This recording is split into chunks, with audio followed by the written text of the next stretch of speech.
మరి స్టీవెన్ అన్న అక్క చాలా సంవత్సరాలుగా మాకు పరిచయం అని, మాకు అన్నకి ఈ సేవ సహవాసంలో ఉన్న ఐక్యత గురించిన విషయాలు అన్న మీకు తెలియపరిచారు. కంటిన్యూగా ప్రార్థన చేస్తూ ఉన్నాము. ఈ పరిచర్య కొరకు దేవుడు ఈ పరిచర్యలో అన్న పట్ల, పాస్టర్ గారి కుటుంబం పట్ల, సంఘ బిడ్డలైన మీ అందరి జీవితాల్లో దేవుడు అనేక గొప్ప కార్యములు ఈ ఉపవాస ప్రార్థన ముగింపులో జరిగించబోతూ ఉన్నారు. అందును బట్టి చేతులెత్తి దేవునికి స్తోత్రాలు చెబుదాం. స్తోత్రం, స్తోత్రం, స్తోత్రం, స్తోత్రం, స్తోత్రం. పరిశుద్ధ గ్రంథంలో దేవుని వాక్యంలోకి వెళ్దాం. లూకా సువార్త 21వ అధ్యాయము 36వ వచనాన్ని మనము చదువుకుందాం. జరగబోవు వీటన్నిటిని తప్పించుకొని మనుష్య కుమారుని ఎదుట, యేసయ్య ఎదుట నిలబడుటకు శక్తి గలవారమగునట్లు హల్లెలూయా. ఈ చదవబడిన వాక్య భాగంలో మెలకుగా ఉండి ప్రార్థించాలి. మనుష్య కుమారుని ఎదుట మనము నిలబడాలి. నిలబడాలంటే ప్రార్థన చేయాలి. ఈ వాక్యం ఎందుకు యేసయ్య చెప్పారు, ఈ మాట రాయబడి ఉంది అనంటే, చాలామంది రహస్య రాకడలో ఎత్తబడే స్థితిలో ఉండరని ఈ వాక్యం మనల్ని పదే పదే హెచ్చరిక చేస్తూ ఉంది. మనుష్య కుమారుని ఎదుట నిలబడాలంటే ప్రార్థన జీవితం ఉండాలి, పరిశుద్ధాత్మ అభిషేకం ఉండాలి, ఆత్మవరాలు, కృపావరాలు ఉండాలి. అదే సమయంలో పాపములో కొనసాగించబడుచున్న వారు ఆయన ఎదుట నిలబడలేరు. అంటే రహస్య రాకడలో అనేకులు ఆయన ఎదుట నిలబడే అర్హత లేని వారుగా కనబడతారని ఈ వాక్యం మనల్ని హెచ్చరిక చేస్తుంది. హల్లెలూయా. కీర్తనల గ్రంథము 26వ అధ్యాయము 12వ వచనాన్ని మనం చదువుకున్నట్లయితే అక్కడ ఉన్నటువంటి వాక్యాన్ని చదువుదాం. దేవుడు మన పాదములను ఎక్కడ నిలబెట్టాలనుకుంటున్నాడంటే సమభూమిలో. హల్లెలూయా. మనుష్య కుమారుని ఎదుట నిలబడాలంటే సమభూమిలో నిలబడే అనుభవం మనకు కావాలి. సమభూమిలో నా పాదము నిలిపి ఉన్నాను, సమాజములలో యెహోవాను స్తుతించెదను. సమభూమిలో, సమభూమి అంటే ఏంటంటే దేవుడు తన స్వరక్తం ఇచ్చి సంపాదించిన సంఘము. హల్లెలూయా.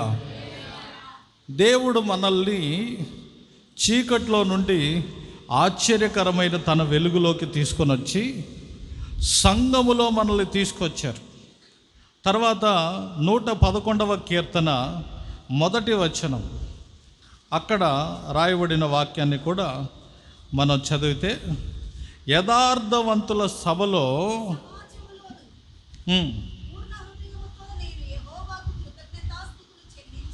హల్లెలూయా. సమభూమిలో నా పాదము నిలిపి ఉన్నాను. సమభూమిలో మన పాదాలు నిలవాలి. రహస్య రాకడలో ఎత్తబడాలంటే సమభూమిలో అనబడిన సంఘములో మన పాదములు నిలవాలి. చాలామంది మందిరానికి వస్తాము అంటారు, రారు. ఉద్యోగం కావాలని వస్తారు, ఉద్యోగం వచ్చిన తర్వాత మానేస్తారు. గర్భఫలం కావాలని వస్తారు, గర్భఫలం వచ్చిన తర్వాత మానేస్తారు. కోర్టులో ఉద్యోగం కావాలని వస్తారు, కోర్టులో ఉద్యోగం వచ్చిన తర్వాత స్టీవెన్ అన్న లేడు, గీవన్ అన్న లేడని కన్నీళ్ళు కార్చి ఉపవసించి ప్రార్థన చేసిన సేవకుడిని మర్చిపోతారు. అర్థమైందా? సమభూమి గల ఆ ప్రదేశము సంఘము, సమాజం అంటే సంఘము. యథార్థవంతుల సభలో, సమాజములలో మనము నిలవాలి. 122వ కీర్తన యెరూషలేమ 2వ వచనము.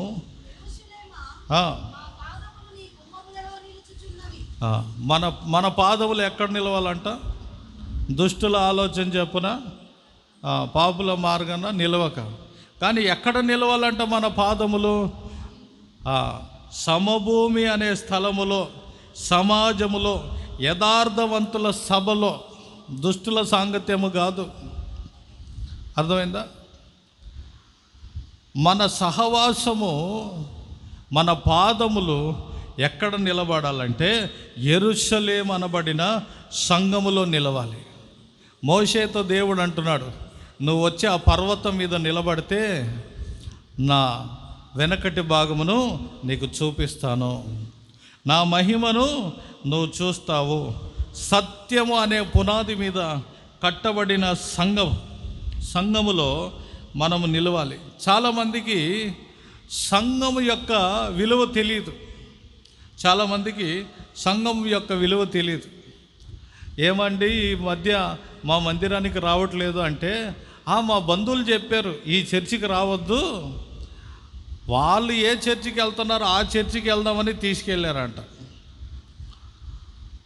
మాకు దైవజనులు ఏసన్న గారు, డేవిడ్ రాజు గారు నేర్పించిన ఉపదేశంలో, హౌసన్న మినిస్ట్రీలో, కాకి ఏం చేస్తుందంట? నడవదు, ఎగురుతూ ఉంటుంది. ఈ సంఘం కాకి ఎట్లా వెళ్తుంది? అట్లా అట్లా అట్లా అట్లా అట్లా అట్లా దూకుతా వెళ్తుంది, నడవదు. అర్థమైందా? పీత నడిచినట్టు నడవదు. కాకి దూకుతూ ఉంటుంది, సంఘాలు మారుస్తూ ఉంటుంది. పావురము, పిచ్చుక దేవుని మందిరంలో నివాసము కలిగి ఉన్నాయి. హల్లెలూయా. కనుక ప్రియమైన దేవుని బిడ్డలారా, దేవుడు చీకట్లో నుండి, అందుకని పౌలు ఏమంటాడంటే, పూర్వము దూషకుడను హింసకుడను, మునుపు చీకటిలో ఉన్నాను, మునుపు సచ్చిన వారై ఉండగా, ముందు శత్రువులై ఉండగా, ముందు అవిధేయులై ఉండగా, దేవునికి విరోధులై ఉండగా, క్రీస్తు మనల్ని ప్రేమించి సంఘములో, సమభూమి అనే సంఘములో, సమాజములో, యథార్థవంతుల సభలో, యెరూషలేము అనబడిన సంఘములో ఈ రోజున కోట్ల మందికి లేని ధన్యత నాకు నీకు దేవుడిచ్చాడు. ఆయన మందిరములో నిలబడుతున్నాం. హల్లెలూయా, హల్లెలూయా. ఈ మందిరములో దేవుడు నిన్ను తీసుకొచ్చి ఏం చేస్తున్నాడో తెలుసా? పరిశుద్ధాత్మ దేవుణ్ణి మన మీదికి పంపిస్తున్నాడు. పరిశుద్ధాత్మ దేవుడు మన మీదికి వచ్చినప్పుడు ఏం జరుగుతుందో తెలుసా? మన పాపములను ఆయన ఒప్పింప చేస్తున్నాడు. పాపములను విడిచిపెడుతూ ఉన్నాము. పాపముల నిమిత్తమై పశ్చాత్తాపడి ముందు రక్షణ పొందుకుంటున్నాం. ఏం పొందుకుంటున్నాం? రక్షణ పొందుకుంటున్నాం. తర్వాత నీటి బాప్తిస్మం తీసుకుంటున్నాం. ఏం తీసుకుంటున్నాం? నీటి బాప్తిస్మం తీసుకుంటున్నాం. నీటి బాప్తిస్మం అంటే పాత మనిషిని పాతిపెట్టి క్రీస్తు కొరకు క్రొత్త పురుషునిగా యేసయ్యని ధరించుకుంటున్నాం. ఎవరిని ధరించుకుంటున్నాం? నేను, మా అమ్మగారు, మా నాన్నగారు బాప్తిస్మం తీసుకున్నప్పుడు నీళ్ళల్లో నుండి నేను బయటికి రాగానే పాస్టర్ గారు నన్ను నీళ్ళలో ముంచి నా పాత పేరు తొలగించి కొత్త పేరు టైటస్ అని పెట్టి నన్ను నీళ్ళలో నుండి లేపిన వెంటనే ఇలా మెట్లెక్కి బయటికి వస్తుంటే ఆ ప్రక్కన ఒక బ్రదర్ గారు ఉండి అన్నాడు, ఇతని ముఖములో వెలుగు వచ్చింది అన్నాడు. అంటే పాప క్షమాపణ తీసుకొచ్చాడు సంఘములో తీసుకొచ్చి. నేను సికింద్రాబాద్లో సిగరెట్లు తాగుతూ, బీరు, విస్కీ, బ్రాండీలు తాగుతూ, లోక సంబంధమైన పాటలకు డ్యాన్సులు వేస్తూ 7వ తరగతి నుండి ఎన్నో ఉద్యోగాలు చేసి, మార్కెటింగ్ చేసి, చాలా చాలా నష్టాల పాలైపోయి, కష్టపడిన దానికి జీతాలు రాక, మా అమ్మగారు 18 సంవత్సరాలు చేతబడి క్రియల మధ్యలో నలిగిపోతూ ఉంటే, నాన్నగారు 10 సంవత్సరాలు దుబాయ్లో ఉన్నారు. అక్కడ నుండి ఆయన తిరిగి రావాలని మేము ఏడుస్తూ ఉండేవాళ్ళం, చిన్నపిల్లల ముగ్గురమి. ఆయన వచ్చిన తర్వాత మధ్యలో మా పెద్దమ్మ వాళ్ళు మా అమ్మగారిని సికింద్రాబాద్ డేవిడ్ రాజు అయ్య గారి చర్చిలో 9, 10, 12 రోజులు ఉపవాస ప్రార్థన జరుగుతుందని తీసుకెళ్ళారు. దైవజనుడు చేయి చాపి ఇలా తల మీద, మా అమ్మగారు తల మీద చేయి పెట్టక మునిపే ఆమె కింద పడిపోయారు. ఆమె లోపల ఉన్న దుష్ట శక్తులన్నీ, చీకటి శక్తులన్నీ, మంత్రతంత్ర చేతబడి శక్తులన్నీ ఆమెలో నుండి బయటికి వెళ్ళిపోవటం ప్రారంభించింది. అలాగా ఎన్నో ఆర్సీఎం మందిరాలకి, ప్రేయర్లకి అక్కడక్కడ తిరుగుతూ ఉన్నాం విడుదల కావాలని. రాత్రుల్లో దురాత్మలు వచ్చి ఆమెను తొక్కేవి. 10 లీటర్ కెరోసిన్ పోసుకుంది చనిపోవాలని. రక్త సంబంధికులు, బంధుమిత్రులు, లోకము మాట్లాడే దూషణ మాటలకి చనిపోవాలని తీర్మానం చేసుకున్నారు. అట్లాంటిది శాపములో కొట్టుమిట్టాడుతూ, దరిద్రతలో కొట్టుమిట్టాడుతూ, నష్టాల్లో ఏ సహాయం లేని ఒక కుటుంబాన్ని దేవుడు పరిశుద్ధ సమభూమి గల యథార్థవంతుల సంఘములో, సభలో మా పాదములు తీసుకొచ్చి నిలబెట్టిన తర్వాత, మారుమనసు రక్షణ గూర్చిన ప్రసంగాలు విన్న తర్వాత,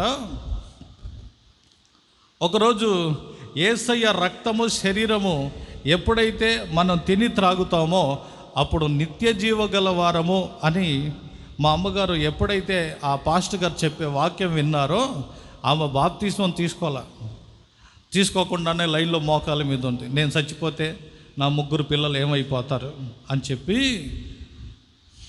అయ్యా నాకు నిత్య జీవం కావాలని లైన్లో ఉంటే, దైవజనులు తెలియకుండా ఆమె బాప్తిస్మం తీసుకుందా లేదా అని అడగకుండా వచ్చేసి ఆమె చేతిలో రొట్టె పెట్టేశారు. రొట్టె పెట్టగానే ఇలా చేయి మూసుకొని అందరికీ రొట్టె ఇచ్చుకుంటే వెళ్తున్నారు.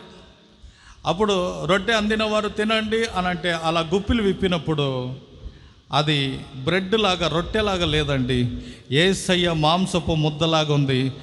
దాన్ని నోట్లో పెట్టేసుకున్నారు. అది తిన్నారు. యేసయ్య ద్రాక్షరసం రక్తం తీసుకొని రాగానే తాగారు. దేవుడు శాపమును కొట్టివేశాడు. మరణపు ముళ్ళు విరిగిపోయింది. దేవుడు ఆ రోజు మా అమ్మగారు దర్శించబడిన తర్వాత నాన్నగారు, నేను బాప్తిజం తీసుకున్నాం. 2000 సంవత్సరంలో దైవజనులు యేసన్న గారి సాక్ష్యం విని సమర్పించుకొని ప్రభు కొరకు సేవ చేయాలని నేను తీర్మానం చేసుకున్నాను. తర్వాత 2001లో గుడారాల పండుగ వచ్చి, గుడారాల పండుగ వస్తే అప్పుడే ట్రైన్ దిగి వెళ్ళి ఆ గోరట్లో పడుకున్నా. నా పక్కన అంతా ఒక 500 మంది లేచారు. నేను అప్పుడే రోమన్ క్యాథలిక్ అనుభవాల నుండి పెంతెకోస్తు సహవాసానికి అప్పుడే కొత్తగా వస్తున్నా. వాళ్ళు మోకాల మీద ఉండి చేతులెత్తి 400 మంది, 500 మంది ఒక్కసారి స్తోత్రం స్తోత్రం అని అరిచారు. నేను ట్రైన్లో నిద్ర లేక అప్పుడే వచ్చి పడుకున్నా. ఈ 500 మంది స్తోత్రం స్తోత్రం అంటే, ఆర్సీఎంలో స్తోత్రం అనే గొడవ లేదు కదా మాకు. అప్పుడు నేను వెళ్ళే చర్చిలో నా నిద్ర అంతా చచ్చిపోయి లేచి కూర్చొని, ఈ సుత్తి ఏంది, ఈ స్తోత్రం ఏంది, ఈ కాకి గోల ఏంది అనుకున్నా. దేవుడు ఏం చేశాడంటే, ఈ కాకి గోల ఉన్న సంఘంలో పాస్టర్గా చేశాడు. హల్లెలూయా, హల్లెలూయా. కనుక స్తుతి స్తోత్రం యొక్క విలువ నాకు అర్థం కాల. కానీ గత 4-5 సంవత్సరాలుగా దేవుడు 1000 స్తుతుల పుస్తకం అనేది ఉందండి క్రైస్తవ ప్రపంచంలో. ప్రతిరోజు ఆ స్తుతులు చదవటం మొదలుపెట్టాం. బుధవారం స్త్రీల కూటంలో 1000 స్తోత్రాలు, శనివారము, శుక్రవారము ఉపవాస ప్రార్థనలు, 7 వారాలు ఉపవాస ప్రార్థన ఒక కుటుంబంలో పెడితే స్తుతులు మొదలుపెట్టినప్పుడు, గత సంవత్సరంలో ఒకే కుటుంబంలో 7 వారాలు ఒక 3-4 సార్లు సంవత్సరాది నుండి సంవత్సరాంతం వరకు తెనాలి నుండి హైదరాబాద్కి వెళ్ళి ప్రతి బుధవారం స్తుతులు ప్రార్థన, వాక్యం లేదు, ప్రసంగం లేదు, స్తుతులు చెప్పటం, అన్నం తినటం, ప్రార్థన చేయటం, వెళ్ళిపోవటం. అలాగా సంవత్సరం రోజులు చేయగా ఆ కుటుంబంలో ఉన్న ఆ స్త్రీ, ఆ కుటుంబంలో ఉన్న విశ్వాసి, వాళ్ళ భర్త ఏమండి, ఆ కుటుంబం అంతా ఏం చేశారంటే దేవుణ్ణి బాగా స్తుతించటం మొదలుపెట్టారు. కష్టాలు ఎక్కువైనప్పుడు, అప్పులోళ్ళు ఎక్కువ ఒత్తిడి పెట్టినప్పుడు 1000 స్తుతులు చెప్పాల్సింది 2000 స్తుతులు చెప్తుంది. 2000 స్తుతులు అవ్వగానే నేను చెప్తాను, నాకు వాట్సాప్లో ఫినిష్ అని నువ్వు మెసేజ్ పెట్టాక దేవుడు నిన్ను ఆశీర్వదించను కాక నేను మెసేజ్ పెడతాను నీ కల్లా. 2000 స్తుతులు చెప్పటం ఫినిష్ అన్నాని పెడతాను. ఆ కుటుంబంలో దేవుడు ఏం చేశాడంటే 14 లక్షల అప్పు ఒకే సంవత్సరంలో తీర్చేశాడు. 7 సంవత్సరాల నుండి కొట్టుమిట్టాడుతున్నటువంటి కుటుంబానికి 7 సంవత్సరాలు కొట్టుమిట్టాడుతున్న ఆ కుటుంబానికి ఆ సంవత్సరం స్తుతుల వలన అభివృద్ధిని దేవుడు దయచేశాడు. ఈ యథార్థవంతుల సభలో, సంఘములో, సమభూమి గల సంఘములో మన పాదములను నిలబెట్టిన దేవుడు, యెరూషలేము అనే సంఘములో మన పాదములు నిలబెట్టిన దేవుడు మారు మనసులో నడిపిస్తున్నాడు, బాప్తిజం అనుభవంలో నడిపిస్తున్నాడు. తర్వాత మూడవదిగా త్రిత్వ దేవుడైన పరిశుద్ధాత్మ దేవునితో దేవుడు మనకు, యేసయ్య మనకు సహవాసం ఇస్తున్నాడు. హల్లెలూయా. నేను వెళ్ళుట మంచిది, వేరొక ఆదరణకర్తను మీకు పంపిస్తాను. ఆ ఆదరణకర్త మిమ్మల్ని సర్వసత్యములో నడిపిస్తాడు. ఆయన మనల్ని దత్తత తీసుకుంటాడు. ఆయన ఏం చేస్తాడంటే మన లోపల ఉన్న పిరికి ఆత్మను తొలగించి ధైర్యపు ఆత్మని ఇస్తాడు. హల్లెలూయా. నేను ఎంత పిరికివాడినంటే హైదరాబాద్లో మా బస్తీలో మాంకాలమ్మ జాతర జరిగేటప్పుడు పెద్ద డ్రమ్ములు తెచ్చి మోగిస్తారు. నేను మా అమ్మని చేయి పట్టుకొని 3వ తరగతి 4వ తరగతిలో మా అమ్మ చేయి పట్టుకొని తీసుకెళ్ళి మా అమ్మని బాత్రూమ్ బయట నిలబెట్టి నేను లోపలికి వెళ్ళి బాత్రూంలో డబ్బా ఆ యొక్క బకెట్ ఉల్టా పెట్టి దాంట్లో కూర్చొని గడిపెట్టుకొని, అమ్మ పోతరాజు వస్తే నేను లేనని చెప్పు. అర్థమైందా? మా అమ్మకి చెప్పావు, పోతరాజు వస్తే నేను లేనని చెప్పు. ఆయన వెళ్ళిపోయిన తర్వాత నువ్వు తలుపు తడితే నేను బయటికి వస్తానమ్మా. మా అమ్మ అలాగే నిలబడి ఉండేది నా కోసం. మా ఇంట్లో నేను చిన్నోడిని, మా పెద్దన్న ఉన్నాడు, పెద్దక్క ఉన్నారు. సేవలో వచ్చిన తర్వాత, పాస్టర్ అయిన తర్వాత ఒకరోజు జమ్మల మడుగు రాయలసీమలో వాక్యం చెప్తా ఉన్నా, 2 కుక్కలు వచ్చి నా పక్కన గట్టిగా మొరిగి అరుచుకున్నాయి, భో అని. నేను కళ్ళు మూసుకొని వాక్యం చెప్తున్నా, మైక్ వదిలేసా. కుక్క అరిసేసరికి భయపడి మైక్ వదిలేసి, పిరికితనం. అర్థమైందా? కొంతమందికి ఒకడున్నాడు గుడివాడలో, పగలంతా దయ్యాల సినిమా చూస్తాడు, రాత్రి అయితే వాళ్ళ అమ్మ దగ్గర చేరతాడు. అమ్మ రామ్మ పాస్కి వెళ్ళాలని బాత్రూమ్ తీసుకెళ్తాడు. అమ్మ నిలబడాలి పాపం. ఆడొచ్చేంత వరకు ఎవడు చూడమన్నాడు నిన్ను దయ్యాల సినిమా? పగలంతా ఎవడు చూడమన్నాడు? ఇప్పుడు దయ్యాల సినిమాలు చూడటము, వీడియో గేమ్లు ఆడటము, డబ్బులు నష్టం చేసుకోవటం యవనస్తులు చేస్తున్నారు. దేవుని వాక్యం చదవాలి. దినములు చెడ్డవి గనక సమయాన్ని సద్వినియోగం చేసుకోవాలి. పరిశుద్ధ ఆత్మ మన మీదికి వచ్చినప్పుడు మనకున్నటువంటి పిరికితనాన్ని దేవుడు తొలగించేస్తాడు. దేవునికి స్తోత్రం కలుగును గాక. హల్లెలూయా. ఇప్పుడు స్టీవెన్ పాస్టర్ గారు చక్కగా పాడి ఆత్మలో ఆనందిస్తూ మనల్ని ఆసాఫ్ కీర్తనకారులాగా ఆనందింపచేశాడు. మనము ఉన్న కష్టాలు, దుఃఖాలు, రోగము, వ్యాధి, అప్పులన్నీ మర్చిపోయి యథార్థవంతుల సభలో, సమభూమి గల ఈ స్థలములో మనం ఏం చేశామంటే దేవునిని ఆరాధించటం మొదలుపెట్టాము.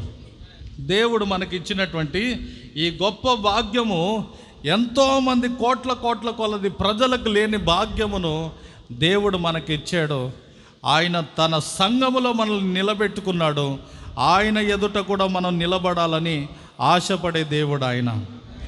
ఒకసారి ఒక పెంతెకోస్తు పాస్టర్ గారు ఒక వీధిలో కూటం పెట్టాలని ఒక విశ్వాసి ఇంట్లో వచ్చి ప్రార్థన చేస్తూ ఉన్నారు. వేరే సంఘానికి వెళ్ళే వాళ్ళు అక్కడికి వచ్చారు. ఆ వీధి అవతల ఆ భార్య, భర్త, పిల్లలు, ఎవరో కుటుంబీకులు, బంధువులు వచ్చారు. వస్తే ఈ పాస్టర్ గారు వాళ్ళు పెంతెకోస్తులు కదా, 4 నుండి 5 వరకు ప్రార్థన చేశారు, 6 నుండి 7 వరకు ప్రార్థన చేశారు, 9 నుండి 10 వరకు చేశారు, 11 నుండి 12 వరకు చేశారు. 3 రోజులు మీటింగ్లు కాబట్టి ప్రార్థన జరుగుతుంటే పాస్టర్ గారు ఇలా నిలబడి ప్రార్థన నడుపుతుంటే ఎదురు ఇంటిలో కిటికీలో నుండి 2-3 తలకాయలు ఇలా ఇలా చూసి మళ్ళీ కిందికి దిగుతారు, మళ్ళీ చూసి మళ్ళీ దిగుతున్నారు. ఎవరు వీళ్ళు ప్రార్థన చేస్తుంటే అన్నిసార్లు తొంగి చూస్తున్నారని పాస్టర్ గారు ప్రార్థన అయిన తర్వాత రోడ్డు మీద వెళ్తుంటే వాళ్ళందరూ బయటికి వచ్చారంట. పాస్టర్ గారు వాళ్ళు పలకరించారు, ఎవరు మీరు, ఏంటి తొంగి చూస్తున్నారా అంటే, మా చర్చిలో ఇట్లా ప్రార్థన జరగదు కదా, ఇక్కడ 4 గంటలకు చేశారు, 6 గంటలకు చేశారు, 9 గంటలకు చేశారు, 11 గంటలకు చేశారు. మేము ఈ వీధిలో ఇక్కడ పక్కన మీటింగ్ పెట్టాము అనంటే ఆయన అన్నాడంట, ఆ అంకులు, నేను సౌండ్ సిస్టమ్ పెడతాను కదా అన్నాడంట. సౌండ్ సిస్టమ్ పెడతావా? అప్పుడు పాస్టర్ గారు అన్నారంట, మరి ఈ 3 రోజుల మీటింగ్లో సౌండ్ సిస్టమ్ పెట్టచ్చు కదా అయ్యగారు అంటే, నేను మా పాస్టర్ గారు ఫోన్ చేసి అడుగుతాను అని వాళ్ళ పాస్టర్ గారు ఫోన్ చేసి అడిగాడు. హలో అయ్యగారు, ఇక్కడ పెంతెకోస్తోళ్ళు పరిశుద్ధాత్మ పొందిన సేవకులు విశ్వాసులు మీటింగ్ పెట్టారు, ఇక్కడ సౌండ్ సిస్టమ్ పెట్టమంటున్నారు, నేను సౌండ్ సిస్టమ్ ఆపరేటింగ్ చేయమంటారా లేదా అంటే, వాళ్ళ పాస్టర్ అన్నాడంట, ప్రపంచంలో ఎవరికైనా సౌండ్ సిస్టమ్ పెట్టు కానీ పెంతెకోస్తోళ్ళకి పెట్టొద్దు అన్నాడంట. హల్లెలూయా. అప్పుడు ఆయనకి మన పిల్లలు చూడండి, ఏదైనా వద్దంటే అది మళ్ళీ చేస్తారు. అర్థమైందా? మా పాస్టర్ ఎందుకు వద్దన్నాడు అసలు, నేను వెళ్తా ఈరోజు, ఎందుకు వద్దన్నాడు, వెళ్తా ఈరోజు అని చెప్పి ఆయన వచ్చేసి 3 రోజులు సౌండ్ సిస్టమ్ పెట్టి ఆ సంఘం మానేసి ఈ సంఘంలో ఉండిపోయాడట. దేవునికి స్తోత్రం కలుగునుగా. ఆ సంఘంలో ప్రార్థన లేదు. ఈ యథార్థవంతుల సభలో దైవ సేవకులు మీ కొరకు నిత్యము ప్రార్థన చేస్తున్నారు, చేతులెత్తి కన్నీళ్లు కారుస్తున్నారు, రాత్రుల్లో లేచి దేవుని వైపు చేతులెత్తి మీ ఒక్కొక్క ముఖమును గుర్తు చేసుకొని నీ భర్తని, నిన్ను, నీ పిల్లల్ని, నీ ఇంట్లో ఉన్న వృద్ధులను, నీ అప్పుల సమస్యలను, నీ రోగాలు, నీ వ్యాధులు, నీ నష్టాలు, నీ శాపం అంతా గుర్తు చేసుకొని సమర్పించబడిన దైవ సేవకులు ఈ సంఘములో దేవుడు మీ కొరకు ఇక్కడ పెట్టాడు. ఎక్కడో పుట్టి పెరిగారు కానీ మీ కొరకు దేవుడు దైవజనులు ఇక్కడ తీసుకొచ్చి పెట్టారు. కాబట్టి ఈ సంఘములో మనం నిలవాలి. ఈ సంఘం వదిలి వెళ్ళకూడదు, చెదిరిపోకూడదు, కాకిలాగా అక్కడక్కడ వేరే వేరే సంఘాలకు దూకకూడదు. మొన్న రాత్రి ఒకడు 1 గంటకు వచ్చి ఫోన్ చేశాడు. నేను బాగా నాకు ట్రావెలింగ్ వల్ల నిద్ర లేక అప్పుడే కొంచెం అట్లా నిద్ర పట్టింది. రాత్రి 1 గంటకు నిద్రపోతుంటే ఏం జరిగిందో తెలుసా, ఫోన్ చేశారు. ఫోన్ ఎక్కడుందని ఎతికి చూస్తే చివరికి అది నా భుజం కింద ఉంది. నేను నిద్రపోయినా నా ఫోన్ కూడా నా భుజం కింద నిద్రపోతుంది అన్నమాట. దిండి నుండి జారిపోయింది. సరే ఫోన్ ఎత్తే నిద్రలోనే హలో అంటే, అన్న ఒకడికి దయ్యం పట్టింది, ఇల్లు వదిలి అటు ఇటు వెళ్ళిపోతానని, నువ్వు ప్రార్థన చేయాలి, తలుపుది అన్నారు. రాత్రి 1 గంటకు. సర్లే రోపర్కి రాని ప్రార్థన చేశాం. ఇల్లు వదిలి వెళ్ళిపోయేవాడు తాగి ఉన్నాడు, తీసుకొచ్చిన వాళ్ళు తాగి ఉన్నారు. అర్థమైందా? తీసుకొచ్చిన వాళ్ళు కూడా తాగి ఉన్నారు. ఇలాంటి పరిస్థితుల్లో నేను వాళ్ళని కూర్చోబెట్టి ఆయన ఏం అడిగానంటే, అమ్మా నువ్వు ఏ చర్చికి వెళ్తావు అన్నా. నేను విజయవాడలో పలానా చర్చికి వెళ్తా అన్నాడు. మరి రాత్రి 1 గంటకు ఆడెళ్ళి తలుపు తట్టకపోయావా అలా? అర్థమైందా? రాత్రి 1 గంటకు వెళ్ళి అక్కడ తలుపు తట్టకపోయావా? ఇక్కడ ఎందుకు వచ్చావు నువ్వు? అర్థమైందా? మన కుటుంబంలో ఎవరైనా పుట్టినా, చనిపోయినా, పెళ్ళైనా, ఎంగేజ్మెంట్ అయినా, పిల్లలు ఎదిగిన ఫంక్షన్ అయినా, ఎవరైనా చనిపోతే పాతి పెట్టడానికి, పుట్టిన వాళ్ళకి ప్రార్థన పేరు పెట్టడానికి మనకు ఒక కాపరి కావాలి కదా. కాపరి లేని గొర్రెలాగా తిరగటం ఎందుకు? దారి తప్పిపోయిన గొర్రెనై తిరిగానని పాట రాస్తే ఒకడు దారి తప్పిపోయిన బర్రెగా తిరుగుతున్నానని పాడుతున్నాడంట మైకి తీసుకొని. ఇప్పుడు బర్రెగా తిరగాల, గొర్రెగా తిరగాల? పాస్టర్ గారు, నేను ఎన్నిసార్లు తప్పిపోతే ముందున్న పాస్టర్లు వచ్చి పట్టించుకున్నారు, నువ్వు కొత్తగా వచ్చావు నన్ను పట్టించుకోలేదంటే ఆయన అన్నాడంట, బైబిల్లో గొర్రె ఒక్కసారి తప్పిపోయింది, కుమారుడు ఒక్కసారి తప్పిపోయాడు, వెండి నాణ్యం ఒక్కసారి తప్పిపోయింది. నువ్వు పందిలాగా 10 సార్లు తప్పిపోతే ఆ కాపరి రాడు కదా, ఒక్కసారి తప్పిపోయిన వాళ్ళకి వస్తాడు. ఇంకా కొంచెం జాలి దయ స్టీవెన్ అన్న లాంటి కనికరం గల పాస్టర్లు ఏం చేస్తారంటే 3 సార్లు తప్పిపోయినా 5 సార్లు తప్పిపోయినా మళ్ళీ వస్తున్నాం. ఎందుకు? ఆ ఆత్మ దేవుని ఎదుట నిలబెట్టాలి. హల్లెలూయా, హల్లెలూయా. గనుక ఈ సంఘములో ఉంటే సేవకుల ప్రార్థన ద్వారా నీ మీద ఒక కంచె కాపుదల ఉంటుంది. హల్లెలూయా. ముందు రహస్య రాకడలో ఎత్తబడి ఆయన ఎదుట నిలబడాలంటే సంఘములో నిలబడాలి, యథార్థవంతుల గుంపులో నువ్వు నిలబడాలి, దేవుని ఆరాధించే గుంపులో నువ్వు నిలబడాలి.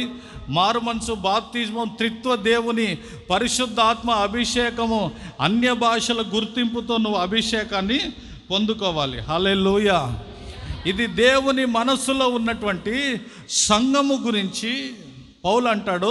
భార్యాభర్తల గురించిన ఒక రహస్యం అని మాట్లాడుతూ దేవునికి సంఘానికి ఉన్నటువంటి రహస్యం ఏంటంటే నిన్ను సంఘములో నిలబెట్టడమే కాకుండా పరిశుద్ధాత్మనిచ్చి ఆయన ఎదుట నిన్ను నిలబెట్టుకోవాలని దేవుని యొక్క కోరిక. గనుక ఆయన మనస్సును మనం ధరించుకుందాం. ఒక పాస్టర్ గారు అన్నారు, నేను ప్రార్థన చేసి చేసి చేసి యేసయ్య మనసు నాకు వచ్చేసిన తర్వాత ఇప్పుడు నా ప్రేయర్ రిక్వెస్ట్లు పెట్టట్లా, యేసయ్య హృదయంలో ఉన్న ప్రేయర్ రిక్వెస్ట్లు అంశాలు ఏముందో అవి నేను ఇప్పుడు రాసుకొని ప్రార్థన చేస్తున్నాను అన్నాడు. అంటే ప్రార్థనలో ఎదిగిన వారు దేవుని హృదయానుసారమైన ప్రార్థనలు చేయటం మొదలు పెడతారు. దేవునికి స్తోత్రం కలుగును గాక. రెండవ అంశం ఏంటంటే 134వ కీర్తన, 134వ కీర్తన మొదటి వచనం. దేవుణ్ణి సేవించే సేవకులు యెహోవా మందిరములో హల్లెలూయా, పరిశుద్ధ స్థలం వైపు మీ చేతులెత్తి యెహోవాను, భూమి ఆకాశములు సృజించిన యెహోవాను. 135వ కీర్తన 2వ వచనం. యెహోవా మందిరములో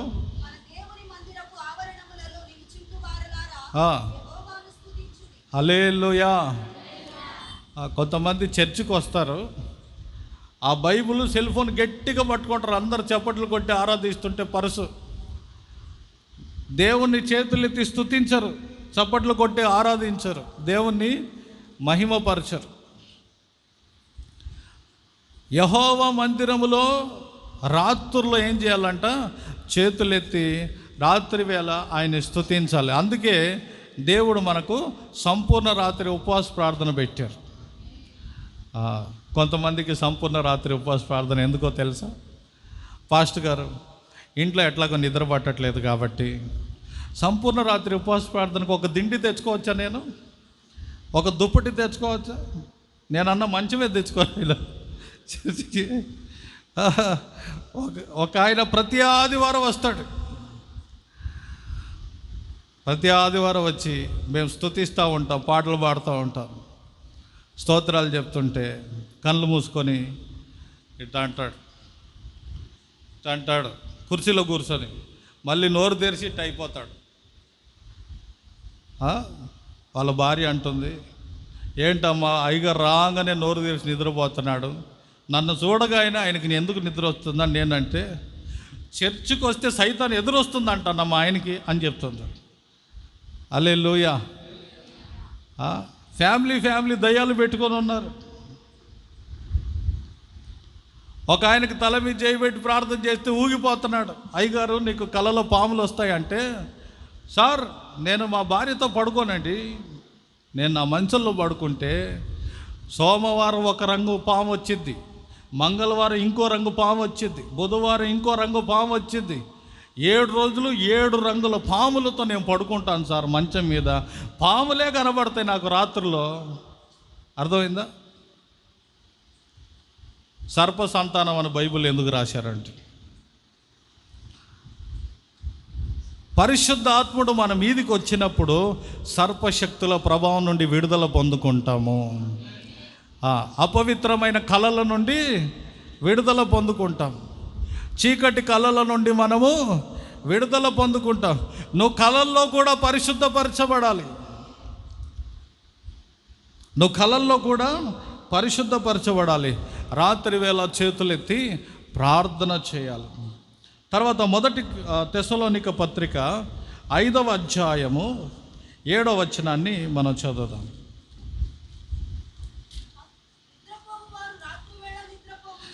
నిద్రపోయేవారు రాత్రి వేళ నిద్రపోతారు, మత్తుగా ఉండేవారు రాత్రుల్లో మత్తుగా ఉంటారు.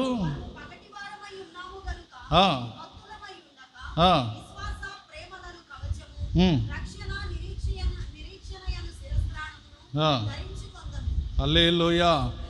మనము చీకటి వారం కాదు.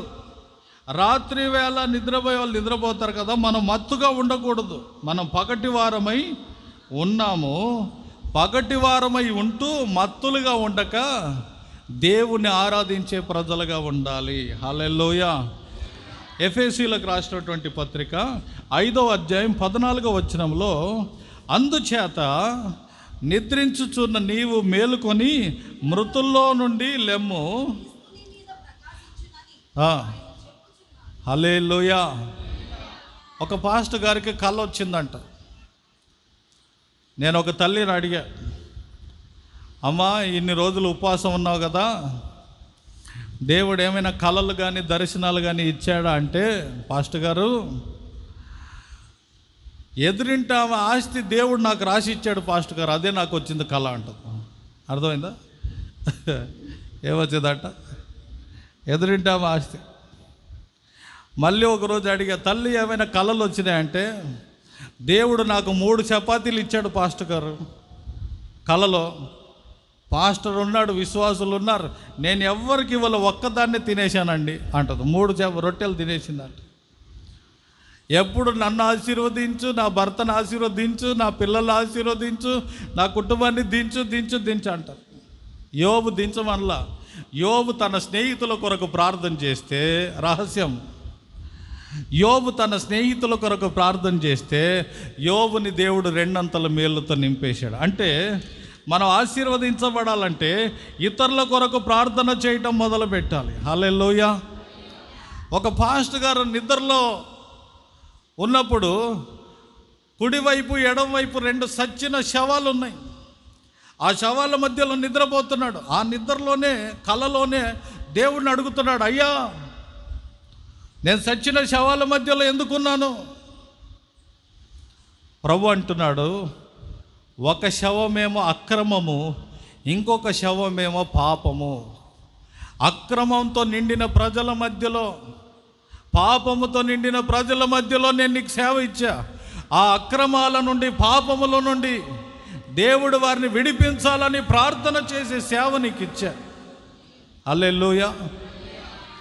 ఒక కుటుంబంలో 7 వారాలు స్తుతులు చెప్తా ఉంటే దేవుడు నాకు ఇచ్చే ప్రేరేపణ, ప్రభా భర్త ఇంటి వారిని పరిశుద్ధపరచు, భార్య ఇంటి వారిని పరిశుద్ధపరచు, కోడలు ఇంటి వారిని, అల్లుడు ఇంటి వారిని పరిశుద్ధపరచు.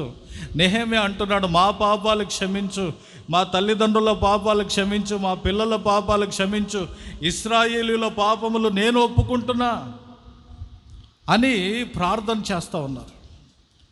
ఆ కుటుంబంలో దేవుడు ఆ వంశమును, బైబిల్లో రాసింది, అహరోను వంశము, ఇశ్రాయేలు వంశమును ఆయన ఆశీర్వదించే దేవుడై ఉన్నాడు. హల్లెలూయా.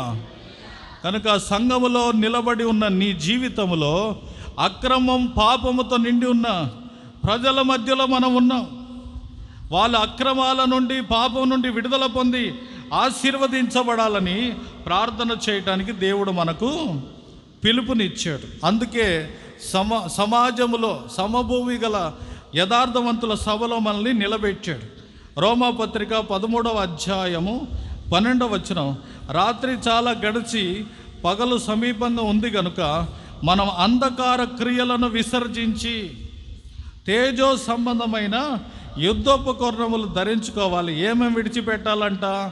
అల్లరితో కూడిన ఆటపాటలైనను, మత్తైనను లేకయు, కామ విలాసమైనను, పోకిరి చేష్టలైనను లేక, కలహమైనను, మత్సరమైనను లేకయు, పగటి అందు నడుచుకున్నట్లు మర్యాదగా నడుచుకోవాలి. యేసయ్యని ధరించుకున్న వారై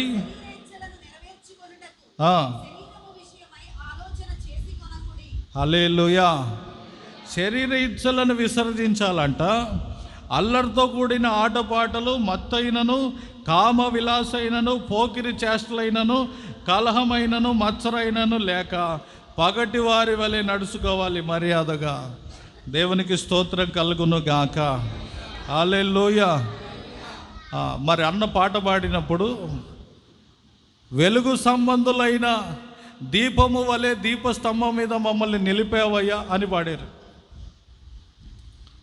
కనుక వెలుగు ఎక్కడ ఉంటుందో అక్కడ చీకటికి చోటు లేదు. దేవుని పరిశుద్ధత నిన్ను ఆవరించినప్పుడు అపవిత్రతకు అక్కడ చోటు లేదు. దేవునికి స్తోత్రం కలుగును గాక. నెహెమ్యా గ్రంథం 11వ అధ్యాయం 22వ వచనంలో దేవుని మందిరం యొక్క పని మీద అధికారులు, అలాగే ద్వితీయోపదేశకాండం 17:12లో సంతోషంగా పరిచర్య చేయాలంట. ఎలా పరిచర్య చేయాలి? సంతోషంగా పరిచర్య చేయాలి. ఇతరులకు మనము సువార్త ప్రకటించాలి. నీవు రక్షించబడితే చాలదు. ఒక కాలు చెయ్యి అవుడుగా ఉన్న ఆయన కుంటుకుంటూ చర్చికి వెళ్ళాడట. చర్చికి వెళ్ళిన తర్వాత బయటికి వస్తుంటే అక్కడ కొంతమంది ఆయన్ని పట్టుకొని, ఇదిగో ఈ అయ్యగారికి దండం పెట్టుకో అన్నారట. నేను పెట్టను, నేను క్రైస్తవుడిని అంటే 3 రోజుల్లో నేను చంపేస్తాన్నాడట చేతబడి చేసి. ఎవరిని? కుంటోండి. ఈ కుంటాయన ఎక్కడి నుండి వస్తున్నాడు? పెంతకోస్తు చర్చి నుండి ఉపవాస ప్రార్థన ముగించుకొని ఇంటికి వెళ్తున్నాడు. 3 రోజుల్లో నిన్ను చేతబడి చేసి చంపేస్తాడంటే మనం ఎట్లా ఉంటాం? స్టీవెన్ అన్నకు వెంటనే ఫోన్ వచ్చేసింది. హల్లెలూయా. అర్థమైందా? ఫోన్ వచ్చిందా రాదా? ఫోన్ వచ్చేసింది. అప్పుడు ఆయన ఏం చేశాడంటే నేరుగా చర్చికి వచ్చాడు. పాస్టర్ గారు ఉపవాస ప్రార్థనలు బాగానే జరిపారు. మా వీధిలో నేను దారి దాటాలంటే వాళ్ళు పలానోళ్ళు నన్ను ఇట్లా పట్టుకొని ఇట్లా అన్నారు. నా పరిస్థితి ఏంటి అంటే ఆ పాస్టర్ గారు అన్నారు, అవన్నీ ఏం కాదులే, చేతబడులన్నీ మన మీద పనిచేయదు పో అన్నాడట. అసలు 3 రోజుల్లో సచ్చేది నేనా పాస్టర్ గారా? ఆయనకేం బాధ, ఆయనకేది బాధ అని ఈయన వెళ్ళి 3 రోజులు ఉపవాసం ఉన్నాడట. 3 రోజులు ఉపవాసం ఉంటే 3 రోజుల్లో చేతబడి చేసి చంపుతానన్నాడు, చచ్చిపోయాడంట. ఎవరు చచ్చిపోయారు? చేతబడి చేస్తానన్నాడు, చచ్చిపోయాడు. చనిపోయిన వెంటనే ఆయన చుట్టూ ఉన్న 12-20 మంది శిష్యులు ఉన్నారే, వాళ్ళందరూ ఈ కుంటోడు అడ్రస్ ఎత్తుక్కుంటూ వచ్చారంట. ఎక్కడున్నాడు ఈ కుంటోడు అని చెప్పి అడ్రస్ వెతుక్కుంటా వస్తే వచ్చి ఆ కుంటోడు తలుపు తట్టారు. తలుపు తట్టగానే ఆయన తలుపు తీర్చి, ఎంతమంది వచ్చారు, ఇది 3వ రోజు నన్ను చంపడానికి వచ్చేసారు వీళ్ళు అని ఆయన దడ గుండె బెంబేలు ఎత్తిపోయి భయపడిపోయాడంట. వాళ్ళందరూ అయ్యా మేము లోపలికి రావచ్చా అన్నారట. రండి అని లోపలికి పిలిచారు. వాళ్ళందరూ ఈయన కాలు మీద పడ్డారట. నువ్వు మా మాంత్రికుడు కంటే పెద్ద మాంత్రికుడిలాగా ఉన్నావు, మా మాంత్రికుడు చచ్చిపోయాడు, ఆయన ఎట్ట చంపావు, ఆ మంత్రం మాకు నేర్పించాడు అన్నారట. హల్లెలూయా.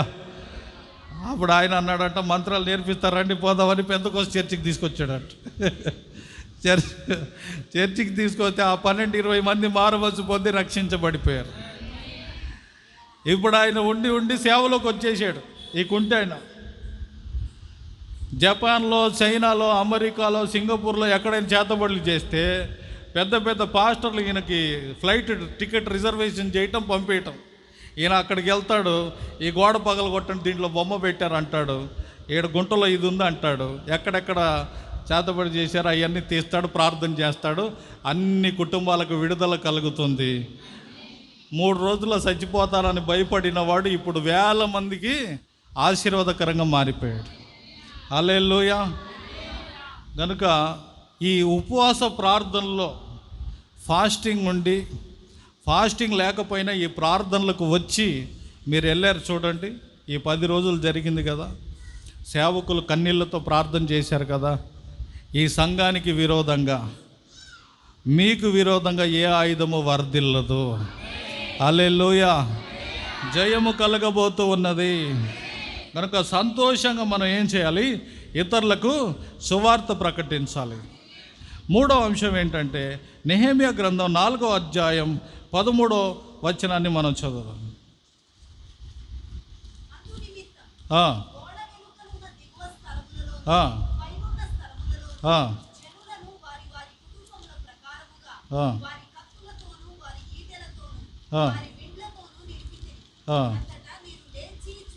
చాలండి. ఎలా నిలిపారంట? కత్తులతోనూ ఈటెలతోనూ విండ్లతోనూ కుటుంబాలుగా నిలబెట్టారు. ఎక్కడ నిలబెట్టారు? దిగువ భాగమున, పై భాగమున. యెషయా గ్రంథం 26:1 చదువుదాం ఒకసారి.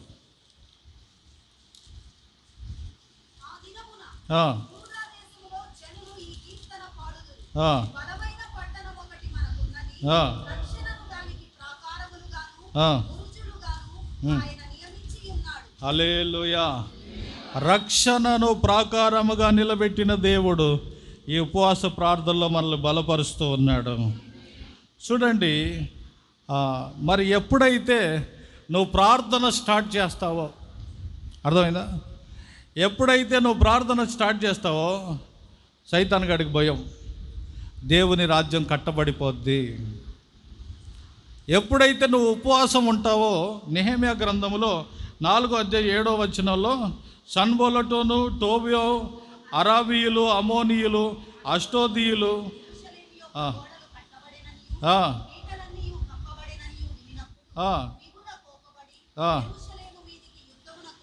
చాలండి. నువ్వు దేవుని ప్రాకారాలు ఎప్పుడైతే కడుతున్నావో, ప్రార్థనతో పరిశుద్ధాత్మ శక్తితో సంఘాన్ని ఎప్పుడైతే కడుతున్నావో, కుటుంబాన్ని ఎప్పుడైతే కడుతున్నావో, కొన్ని శక్తులు నీకు విరోధంగా లేస్తాయి. ఆ శక్తులు నీకు విరోధంగా లేచినప్పుడు అక్కడ మనం చదివిన భాగంలో 13వ వచనంలో దిగువ స్థలము, పైనున్న స్థలము. దిగువ స్థలం అనంటే మనం దేంట్లో బలహీనులమో ఆ బలహీనత, అర్థమైందా? ఒకసారి మెద్రాస్లో ఒక 4 పాస్టర్లు సేవకుల మీటింగ్కి నేను తీసుకెళ్తే ఆ పాస్టమ్ గారు కొంచెం మంచి మటన్ కర్రీ, మంచి ఇడ్లీలు పెట్టారు, గ్రేవీ బాగా రసంగా. మాకు టైం లేక ఆటోలో తెచ్చుకొని రైల్వే స్టేషన్లో 1, 2, 3, 4 పాస్టర్లను కూర్చోబెట్టి వాళ్ళకి పేపర్ ప్లేట్స్ ఇచ్చి దాంట్లో కర్రీ పోసి వాళ్ళకి ఇడ్లీలు పెట్టి నేను వాళ్ళకి వడ్డిస్తున్నా. వేల మంది, మెడ్రాస్ రైల్వే స్టేషన్ అంటే లక్షల మంది, రోజుకి 18 లక్షల మంది తిరిగేస్తారు, ఆ స్థలంలో నడిచేస్తారు. అయితే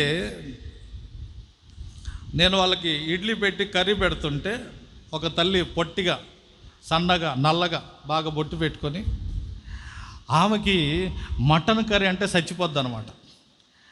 ఈ మటన్ కర్రీ అంటే ఇష్టమైన ఆమెకు వాసన వెళ్ళిపోయింది పాస్టర్ల గిన్నె నుండి. పాస్టర్లు 1, 2, 3, 4 కూర్చొని తింటున్నారా, ఈమె గడ్డం కింద చేయి పెట్టుకొని వాళ్ళని చూస్తుంది. వీళ్ళు ఇడ్లీలు తిని ట్రైన్లో విరోచనలు అయిపోద్దని నా బాధ. ఈమె చూపు మంచిదో కాదు మనకు తెలియదు కదా. నేనేం చేశా, ఆమెకు అడ్డంగా నిలబడుకున్నా, కొంచెం లావుకున్నాను కదా, కనబడకూడదని. ఇంకా వాళ్ళకి ఇడ్లీ, గ్రేవీ, సాంబార్ వడ్డిస్తూ ఉన్నా. వడ్డించిన తర్వాత వెనక్కి తిరిగి చూసా, లేదు, పొట్టామె లేదు, గాయమైపోయింది, ఎక్కడో వెళ్ళిపోయింది. అబ్బా, పాస్టర్లకు విరోచనలు కాదని నేను డిసైడ్ అయిపోయి సంతోషపడిపోయి ఇంకా వడ్డిస్తూ ఉన్నా. 1, 2, 3, 4 మధ్యలో జనాలు నడవటానికి అవతల మళ్ళీ కూర్చుంది. ఆ కుర్చీలో కూర్చొని చూస్తుంది ఇక్కడ. అర్థమైందా? దిగువ భాగము అంటే కొంతమందికి తిండి మీద జయము లేదు. నీకు ఏ స్థలంలో జయము లేదో అక్కడ సైతాన్ నీతో పోరాడతాడు. ఒకడు 40 రోజులు ఉపవాసం ఉన్నాడు. 40 రోజులు ఉపవాసం ఉంటే కొంచెం మార్కెట్కి వెళ్ళొద్దాము, ఏదో బుక్స్ కావాలని నేను ఆయన బైక్లో తీసుకొని వెళ్తా ఉన్నా. వాళ్ళు అక్కడ మంచి బఠానీలు వేశారు, అప్పుడే బఠానీలు వేపుతున్నారు, వాసన వీధి అంతా కొడుతుంది. ఆ వీధిలోకి మేము వెళ్ళాం. అబ్బా, ఏం వాసన వస్తుంది, ఉపవాసం ఉన్నప్పుడే ఈ వాసన రావాలా అన్నాడు. ఈ ఉపవాసం అయిపోయింది, ఇక అర్థమైందా? ఈ ఉపవాసం ఏమైపోయింది, భంగం అయిపోయింది. ముక్కులో వాసనలో ఏం లేదు, ముక్కులో జయం లేదు, వాసనలో జయం లేదు, తిండిలో జయం లేదు, కళ్ళలో జయం లేదు. అపవిత్రమైన చూడండి ఉండలేరు, కళ్ళలో జయం లేదు. మనసులో జయము లేదు. కనుక ప్రియమైన దేవుని బిడ్డలారా, కొంతమంది ఏం వినాలి, ఎవరైనా మాట్లాడుకుంటూ ఉంటే నా గురించే ఏదో మాట్లాడుకుంటున్నారు అనుకుంటుంటారు. అర్థమైందా? కొంతమంది మాట్లాడందు ఉండలేరు. నేను ఒక ఊరికి వెళ్ళా, ఆడ అందరి పేర్లు సమస్యలు రాసుకొని ప్రార్థన చేద్దాం. ఒక ముసలాం వచ్చి కూర్చుంది. ఆమెకు వినబడదంట, కానీ ఆమె నాకు చెప్తుంది, అయ్యా మా ఊర్లో 600 మందికి ఒక స్కూల్ ఉంది, దాంట్లో ఇంతమంది టీచర్లు ఉన్నారు, ఎదురుగా పోలీస్ స్టేషన్ ఉంది, ఇక్కడ ఎంఆర్ఓ ఆఫీస్ ఉంది, పలానాయన పని చేసాడు. నేనన్నా నిన్ను అడిగానా ఇప్పుడు? అర్థమైందా? వాళ్ళందరూ ఒక్కసారి నవ్వారు. ఏందమ్మా నవ్వుతున్నారంటే, ఈమెను ఎవరు ఏం అడగాల్సిన అవసరం లే, ఈమె చెప్తానే ఉంటుంది. అయ్యా ఆ ముసలామ పని ఏంటండి, మాట్లాడే పని, మౌనంగా ఉండలేరు. దేవునికి స్తోత్రం కలుగును గాక. మన ఇంట్లో చక్కగా విశ్వాసులకి దేవుడు పిల్లలు ఇస్తున్నారు. వాడిని ఒక 5 నిమిషాలు కూర్చోమనండి, ఆడు కూర్చోడు, ఆడంతా స్ప్రింగ్ యాక్షన్ అనమాట, ఊగుతూనే ఉంటాడు, ఎగురుతూనే ఉంటాడు. ప్రభు సన్నిధిలో రాత్రి వేళ నిలబడటం, ఉపవాసం ఉండటం, సంపూర్ణ రాత్రిలో మెలకు కలిగి ప్రార్థన చేయటం, ఇవన్నీ మనం నేర్చుకోవాలి. దేవునికి స్తోత్రం కలుగును గాక. నీ జీవితంలో ఉన్న బలహీనతను నువ్వు గెలవాలి. దేవునికి లోబడి అపవాదిని ఎదురించుడి, అతడు మీ యొద్ద నుండి పారిపోతాడు. ఎవరో ఒక సేవకురాలు దయ్యం పట్టిన ఆమెకు ప్రార్థన చేస్తాడు. వెళ్ళిపోవాలి యేసునామంలో, నేను పోను, వెళ్ళిపోవాలి యేసునామంలో, నేను పోను. సైతాన్ గారు పోతారా లేదండి, మీరు చాలాసేపు అయింది, మాకు లేట్ అవుతుంది బస్సు. అర్థమైందా? ఒక ఆమెకు దయ్యం పట్టింది, ఒక యవనస్తురాలకి. అది ఎట్ట దయ్యం పట్టిందంటే మగ దయ్యం పట్టింది. మీసాలు తిప్పుతుంది అమ్మాయి వచ్చిట, చర్చిలో కూర్చొని మీసాలు తిప్పుతుంది, ఇట్లా అంటుంది, ఇట్లా అంటుంది. నేను అప్పుడే సేవలో కొత్త, 80 రోజులు ఉపవాస ప్రార్థన జరుగుతుంది ఖమ్మం హోసన మందిరంలో. ప్రార్థన జరుగుతుంటే ఒక ముసలామ లేచి, ఎవరు నువ్వు, మీ ఊరు ఏదో అనింది. నేను అన్న, ముసలిదాన్న కూర్చో, నోరు మూసుకొని, వాళ్ళ ఊరు ఏదో ఇప్పుడు నీకు తెలియాలా, నువ్వు అడ్రస్ తీసుకొని పోతావా దయ్యం ఇంటికి? అర్థమైందా? కొంతమందికి అడగాలి, తెలుసుకోవాలి, కొత్త కొత్తవి. ఆ అమ్మాయి నేను మోకాల మీద ఉంటే నేరుగా వచ్చింది, అన్నయ్య నాకు ప్రార్థన చేయి అన్నయ్య అనింది. సరే అబ్బా, నిన్ను చూస్తే నాకు భయం వేస్తుంది తల్లి అని 10 రోజులు ఉపవాసంలో ఉండి లేచి తల మీద చేయి పెడితే పెద్ద కేకేసి పడిపోయింది. నేను మొగదయ్యం, ఎందుకు వచ్చావు? ఏమి ఎర్రగా లిప్స్టిక్ పెట్టుకొని, ఎర్ర గాజులు వేసుకొని, ఎర్ర డ్రెస్సులు వేసుకొని, ఎర్ర పర్సు, ఎర్ర శాండులు. అర్థమైందా? ఆ రైల్వే ట్రాక్ దాటుతుంటే ఆ దయ్యానికి నచ్చిందంట, వచ్చేసాడంట. యేసు నామములో తొలగిపోవును గాక. ప్రార్థన చేశాం, విడుదల పొందింది. ఇప్పుడు మంచిగా ఒక సంఘాన్ని కట్టింది ఆ అమ్మాయి. దేవునికి స్తోత్రం కలుగును గాక. హల్లెలూయా. మేము శారదా కాలనీలో సేవ క్రొత్తగా వచ్చినప్పుడు నన్ను సడన్గా నాగరాజు కాలనీలో పంపించారు. నాగరాజు కాలనీలో వాక్యం చెప్దామని వెళ్తే అప్పట్లో నాకు సరిగ్గా తెలుగు వచ్చేది కాదు. మా అమ్మ నాయన తమిళ్ భాష, నా మాతృభాష తమిళ్. అప్పుడు ఆ దినాల్లో నాకు ప్రసంగం రాదు. అక్కడ నన్ను ప్రసంగానికి పంపించారు. నేనేం చెప్పానో నాకు అర్థం కాల, వాళ్ళు ఏమి విన్నారో వాళ్ళకి అర్థం కాల. మొత్తానికి 300 మంది తల మీద చేయబెట్టి ప్రార్థన చేయించుకొని వెళ్ళిపోయారు. వెళ్ళిపోయిన తర్వాత ఒక 20-30 మంది మిగిలేరు. ఒక ఆమె వచ్చింది, పాపం ఆమె హిందూ సహోదరిగా ఉంది. వచ్చి తల మీద చేయబెట్టగానే కళ్ళు 2 పెద్దగా విప్పేసి నాలుక ఇక్కడ వరకు బయటికి పెట్టింది. నేనేమో అప్పుడు నాకు 22 సంవత్సరాలు కూడా లేవు. నేను 18వ సంవత్సరానికి సేవకు వచ్చా. ఇప్పుడు ఆ సహోదరిని తీసుకొచ్చిన తల్లి చెప్తుంది, ఇది 7వ వారము ఈ దయ్యం బయటపడింది, 6 వారాలు బయటపడలేదు పాస్టర్ గారు అనేది. ఇది బయటపడిందో బయటపడలేదో ముందు నేను చర్చి నుండి బయటపడాలా లేదు అనుకుంటున్నా. హల్లెలూయా. మనకేమో దయ్యాలు కొట్టే అనుభవం లేదు అప్పుడు, కానీ చూస్తున్నాం యోహాన్ పాస్టర్ గారు, ఏసన్న గారు మీరక్క గారు దయ్యాలు ఎలగొట్టడం చూశారు. సరే, అక్కడున్న పెద్ద సిస్టర్లు ఇద్దరు ఉన్నారు, వాళ్ళు వచ్చి ప్రార్థన చేస్తారేమో నేను తప్పించుకుందామని మిగతా వాళ్ళకి నేను ప్రార్థన చేస్తున్నా. వాళ్ళిద్దరు గోడకు కుర్చీ వేసుకొని అతుక్కున్నారు, బయటికి రావట్లా. వాళ్ళకి భయపడ్డ ఇక నేనే పోరాడాలని అందరిని పంపించేసి ఒక ఇద్దరు ముగ్గురు విశ్వాసులు ఉంటే దగ్గరికి వెళ్తున్నా. పడిపోయింది కింద, నాలుక బయట పెట్టేసింది, కళ్ళు పెద్దగా తెరిచేసింది. ఆ రూపం చూస్తేనే భయం వేస్తుంది. ఏసు రక్తం జయం, ఏసు రక్తం జయం అనుకుంటే ఇట్లా గట్టిగా బిగబట్టి నన్ను కొట్టేటట్టుగా ఇట్లా చేయి పెడుతుంది. అమ్మో, ఈరోజు బాక్సింగ్ ఫైటింగ్ అయ్యేటట్టుంది మందిరంలో అనుకుంటా. ఏసు రక్తం జయం, ఏసు రక్తం జయం అనుకుంటే వెళ్ళి తల మీద చేయి పెట్టాను. ప్రభువా, ఈ తల్లి నీ మందిరానికి వచ్చింది, యథార్థవంతుల సభలో వచ్చింది, సమభూమి గల స్థలములో వచ్చింది, పరిశుద్ధ ఆత్మలో ఆనందించే సేవకులు విశ్వాసులు వచ్చిన మందిరంలో వచ్చింది. తల్లికి విడుదల ఇవ్వంటే ఆ దురాత్మ పోయింది, కళ్ళు మూసేసింది, నాలుక లోపలికి వెళ్ళిపోయింది, ఆమె ముఖమంతా మారిపోయింది. ఆ కలవరము, ఆ చీకటంతా పోయిన తర్వాత సమాధానకరమైన ముఖంతో కళ్ళు తెరిచి అన్నయ్య నాకేమైంది? నీకేం కాలేదమ్మా, అవ్వాల్సిందంతా బాగా అయిపోయింది. నీకేం అవ్వలేదమ్మా, అవ్వాల్సిందంతా బాగా అయిపోయింది. హల్లెలూయా, హల్లెలూయా. దేవుడు నరసరావుపేటలో ఉన్నటువంటి అంధకార శక్తులు, దురాత్మ శక్తులు, సర్పశక్తులు, చీకటి శక్తులు అన్నిటినీ జయించే సంఘాన్ని స్థాపించాడు ఇక్కడ. హల్లెలూయా. పరిశుద్ధాత్మను మీరు పొందుకొని పాములను తేళ్లను త్రొక్కుటకు శత్రు బలమంతటి మీద ఆయన మీకు అధికారము దయచేస్తున్నాడు. ఏది నీ ఎదుట నిలవనేరదు. ఒకరోజు ప్రకాశం జిల్లా ఎర్రగొండపాలెం దగ్గర ఒక ఇల్లు ఓపెనింగ్ అని పిలిచారు. సరే అని అక్కడికి వెళ్ళి ప్రార్థన చేశా. వాక్యం అయిపోయింది. వాక్యం అయిన తర్వాత ఒక ఇంట్లో నన్ను సంఘ పెద్దల ఇంట్లో పెట్టారు.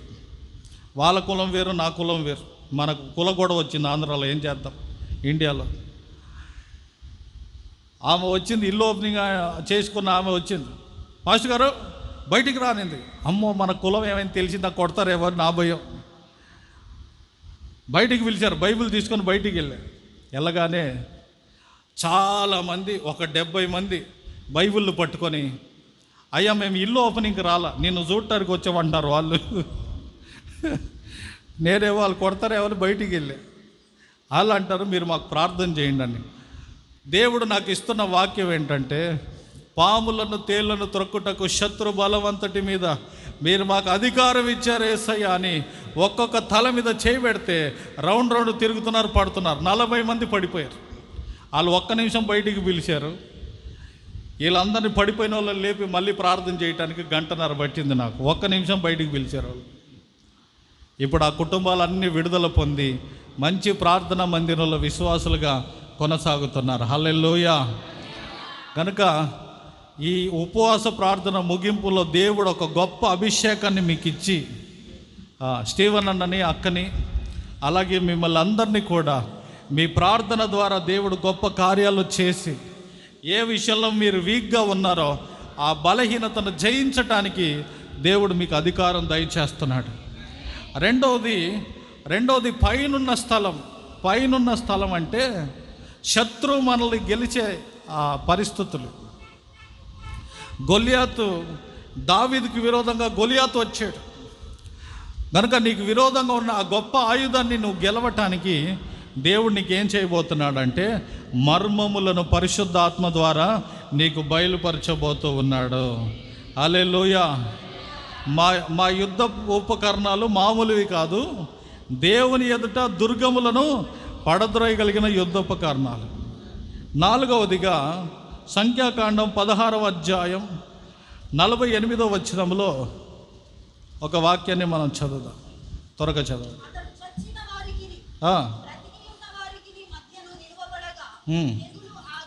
హల్లెలూయా. యథార్థవంతుల సభలో నిలబెట్టిన దేవుడు, సంఘములో నిలబెట్టిన దేవుడు, శత్రుని గెలవటానికి నెహెమ్యా దినములలో భార్య, భర్త, పిల్లలు కుటుంబాలుగా ఏం చేశారంట? విల్లు, ఈటె, బాణం పట్టుకొని నిలబడ్డారంట. యుద్ధము చేయటానికి. ఇప్పుడు మనం నిలబడాలి. చనిపోయిన వారికి బ్రతికిన వారికి మధ్యలో అహరోను ధూపార్తిని చేత పట్టుకొని వచ్చి నిలబడ్డారు. 31వ వచనములో అక్కడ ఒక కుటుంబాన్ని భూమి నోరు తెరిచి మింగేసింది. అర్థమైందా? ఈ మధ్య చాలా భయంకరమైన మరణాలు, భయంకరమైన యాక్సిడెంట్లు, అనేక దుష్ట శక్తులు ఏం చేస్తున్నాయంటే యాక్సిడెంట్ ద్వారా మరణాలు తీసుకొస్తున్నాడు. భూమి నోరు తెరిచి మింగటం అంటే సమాధి అయిపోతున్నారు, మట్టిలో కలిసిపోతూ ఉన్నారు. 16:31 సంఖ్యాకాండం.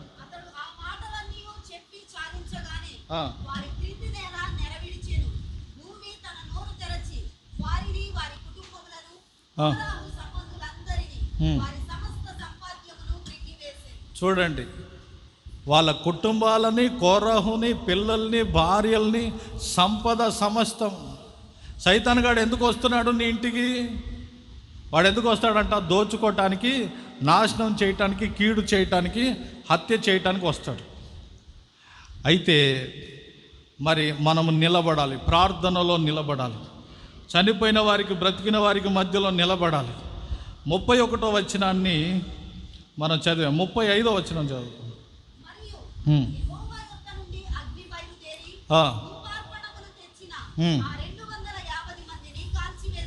ఒకవైపు దేవుని అగ్ని వచ్చి మనుషులను కాలుస్తుంది, ఉగ్రత. ఒకవైపు భూమి నోరు తెరిచి మింగేస్తుంది. 47వ వచనం.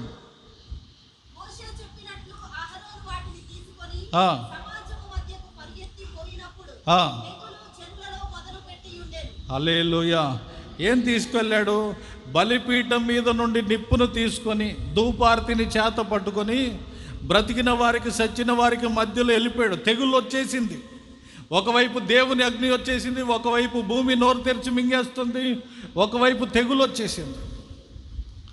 అగ్ని వచ్చింది, తెగులు వచ్చింది, భూమి నోరు తెరిచి అనేక ఆత్మలను మింగి నశించిపోతున్న ఆత్మలు నరకానికి వెళ్ళిపోతూ ఉండగా ఈ ఉపవాస ప్రార్థన ముగింపులో దేవుడు నరసరావుపేటలో మన సంఘ బిడ్డలకి, మనకిచ్చేటువంటి సేవకులైన మనకిచ్చే ధన్యత ఏంటంటే ధూపార్తిని చేత పట్టుకొని మనము ప్రజల మధ్యలోకి వెళ్ళి సేవ చేయాలి. హల్లెలూయా, హల్లెలూయా.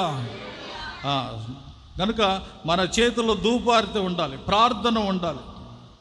అంటే ఇతరుల కొరకు విజ్ఞాపన చేయాలి. నేను చెప్పాను కదా, యోబు స్నేహితుల కొరకు ప్రార్థన చేశాడు.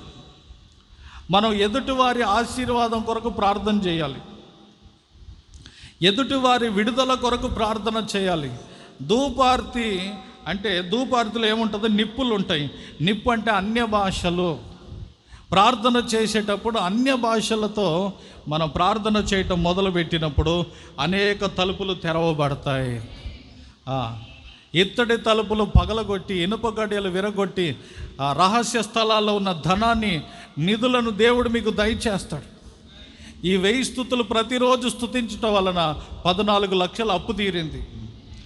రక్త సంబంధికుల దగ్గర పరిగెత్తి, బంధుమిత్రుల దగ్గర పరిగెత్తి, వాళ్ళు సహాయం చేస్తారు, వీళ్ళు సహాయం చేస్తారు. ఏం లేదు,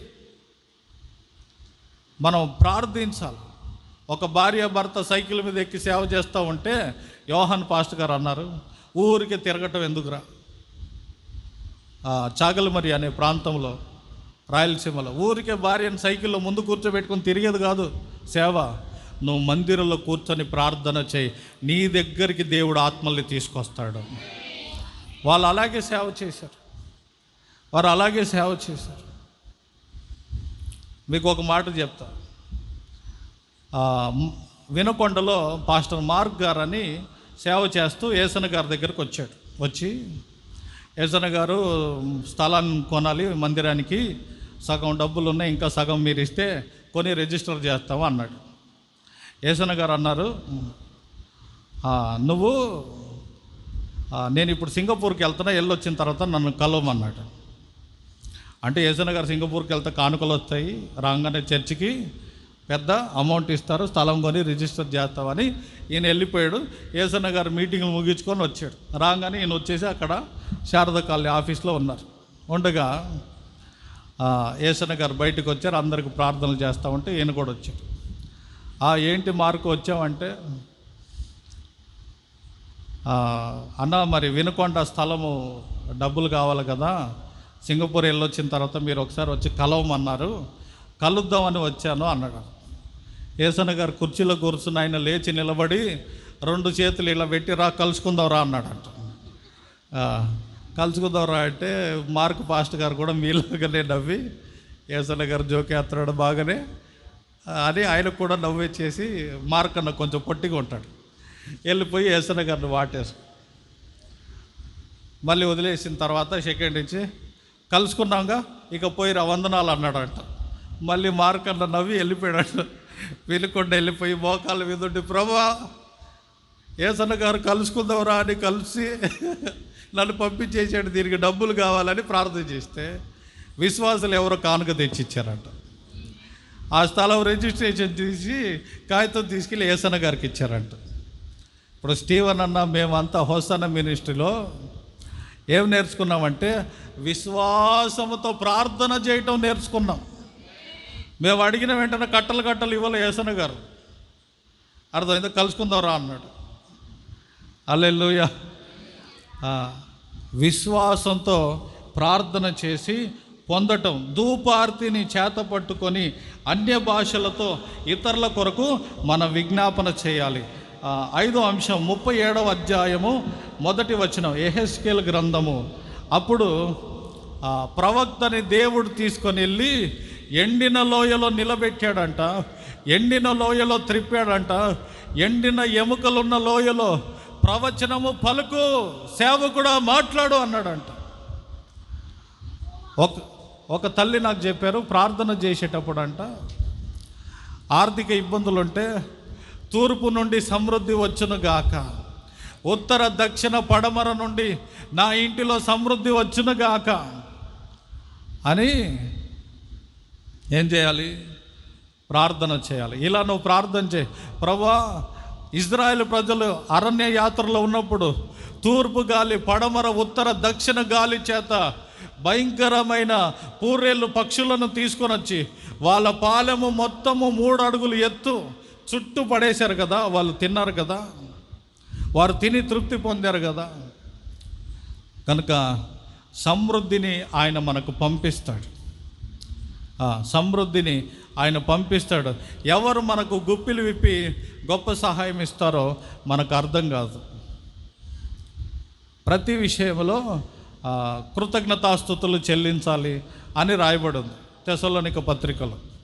నేను హోసన్న మినిస్ట్రీ భీమవరంలో సేవ చేసేటప్పుడు స్తోత్ర ప్రార్థన 4 నుండి 5 వరకు స్తోత్ర ప్రార్థన అయిన తర్వాత చిన్న సిస్టర్లు అందరూ నాకంటే చిన్న వయసు వాళ్ళు పొట్టిగా ఉంటారు, వాళ్ళందరూ కిచెన్ గదిలో వెళ్ళిపోయి ముసుకేసుకుంటారు.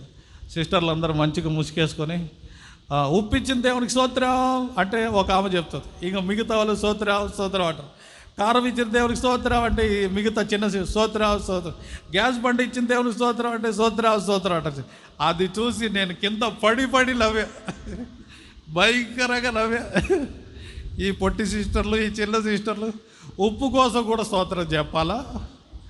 గ్యాస్ బండ కోసం, తాలింపు గింజల కోసం కూడా స్తోత్రం చెప్పాలా మనం అని చెప్పి అనుకొని అక్కడి నుండి నాకు ట్రాన్స్ఫర్ అయింది. ఎక్కడ ట్రాన్స్ఫర్ అయిందంటే సిస్టర్లు లేని సంఘానికి నాకు ట్రాన్స్ఫర్ అయింది. అప్పుడు పాస్టర్ గారిని సైకిల్ మీద విజిటింగ్ తీసుకెళ్ళాలి, తీసుకురావాలి. నాకు వంటలు రావు, తాలింపు గింజలు పట్టుకొని నేను నిలబడితే ఆయన కుర్చీలో కూర్చొని కడాయిలో కూర వండేవాడు. ఆయన 2 నెలలు పాపం మజ్జిగ తాగాడు ఉపవాసం. నాకు అన్నం కొంచెం కూర వండి రోజు 5 రూపాయలు పెరుగు తెచ్చుకొని సగం నాకు సగం ఆయనకు మజ్జిగ చేసుకొని 2 నెలలు నేను తిన్నా. ఎందుకంటే నేను సైకిల్ తొక్కాలి కాబట్టి ఆయన కూర్చోబెట్టుకొని. ఆయన 2 నెలలు ఉపవాసం. ఒకరోజు పాస్టర్ గారు ఎక్కడో ప్రేయర్కి వెళ్ళిపోయాడు. నాకు ఆకలి వేస్తుంది. నేను కిచెన్లో వెళ్ళా, ఉప్పు లేదు, కారం లేదు, తాలింపులు లేవు. ఇప్పుడు నేను స్టార్ట్ చేశాను సిస్టర్ లాగా ముసుకేసుకొని, ఉప్పు కోసం స్తోత్రం, గ్యాస్ బండ కొరకు స్తోత్రం, తాలింపు గింజలు, పిండి బియ్యం కొరకు, కూరగాయలు టమాటాల కొరకు స్తోత్రం. హల్లెలూయా. ఇప్పుడు మీరు అందరు మీ వంటగదిలో స్తోత్రం చెప్పాలా చెప్పకూడదా? చెప్పండి. నేర్చుకున్నారా కొత్త విషయాలు ఏమైనా నేర్చుకుంటున్నారా మీరు? జీతం రాగానే ఇంటి అద్దె ఇంత కట్టాలి, వడ్డీ ఇంత కట్టాలి, లోన్ ఇంత కట్టాలి కాదు. జీతం రాగానే ప్రార్థన చేసి దేవుడు నీకు ₹1,00,000 ఇస్తే దాంట్లో 10,000 స్టీవెన్ అన్నకు తెచ్చి ఇచ్చేయాలి. 90,000 నువ్వు వాడుకోవాలి, 50,000 నువ్వు వాడుకో, 40,000 ఎవరికైనా దాన ధర్మం అడుక్కునే వాళ్ళకి, విధువరాళ్ళకి, తండ్రి లేని వారికి, వికలాంగులకి, పేదవాళ్ళకి. కానీ 10% సేవకుడికి ఇచ్చేయాలి. హల్లెలూయా. 10%. మా అన్నకు 2,500 జీతం వచ్చారు. మా అమ్మగారు దాంట్లో 10% ఇచ్చారు. నాన్నగారిది, అక్కగారిది, నా కష్టార్జితంలో 10%. అప్పుడు 2,500 10% ఇస్తే 5,000 అయింది. 5,000 పోయి 10,000 అయింది. 10,000లో ₹1,000 10% ఇచ్చాం. 25,000 చేశాడు. 25,000లో 10% ఇచ్చాం. ₹1,00,000 చేశాడు. 50,000 చేశాడు. ₹1,00,000 చేశాడు. ₹1,00,000లో 10% ఇచ్చాం. ₹1,00,000లో 10,000 10% ఇచ్చాం.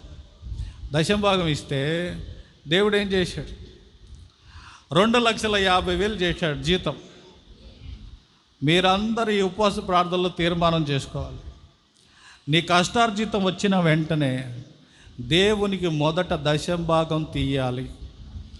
ఎప్పుడైతే ఆ 10% ఇస్తారో ఆకాశ వాకిళ్ళు తెరిచి పట్టజాలంత విస్తారమైన దీవెనలు ఇస్తాడంట. దైవజనులు యేసన్న గారు అనేవాళ్ళు, 10% ఇవ్వని సేవకుడు విశ్వాసి శాపగ్రస్తుడు. ఆదివారం మందిరం మానేస్తే శాపం. మందిరానికి వచ్చి పనికెళ్ళు. ఇంట్లో చాలా అప్పులు ఉంటే, ఇబ్బందులు ఉంటే ఆరాధనకు వచ్చి వెళ్ళు. దేవునికి స్తోత్రం కలుగును గాక. 37వ యెహెజ్కేలు గ్రంథము 11వ వచనాన్ని మనం చదివినట్లయితే,